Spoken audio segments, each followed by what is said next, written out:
नमस्कार शेतकरी मित्रांनो, मी प्रकाश बाबूराव वागचौरे, राहणार कळस बुद्रुक, तालुका अकोले, जिल्हा अहमदनगर। मी ह्या वर्षी 4 जून 2024ला आपला आल्याचा फर्स्ट टाइम आपण आल्याचा प्रयोग केलेला आहे।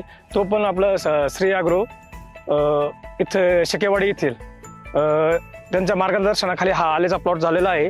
आता याला कमीत कमी 5 महिने झालेले आहे आता आपल्याला या प्लॉटला, आणि त्यांचं मला मार्गदर्शन लागतं। ते दरवर्षी नाही, ते दरवेळेस प्रत्येक वेळेस ते माझ्याकडे व्हिजिटला दर 7 दिवसाला किंवा मग जेव्हा मला गरज पडेल तेव्हा ते या प्लॉटवर मला व्हिजिट देत राहतात।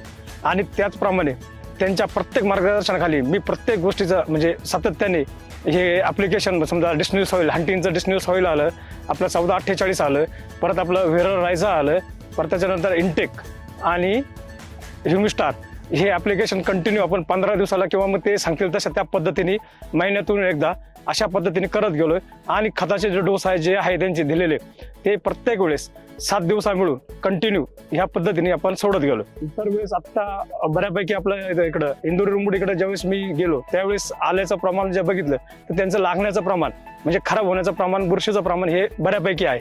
तसं माझ्या ह्या प्लॉटमध्ये म्हणजे आतापर्यंत आलं आहे, कोणत्याही पद्धतीने लागलेलं नाहीये। आणि हे सातत्याने मी डिस्निल सॉईल, हंटिंगचं डिस्निल सॉईल झालं, सीड ग्रो झालं, हे कंटिन्यू वापरत असल्यामुळं माझ्या प्लॉटला कुठेही बुरशीचा प्रादुर्भाव हा झालेला नाहीये।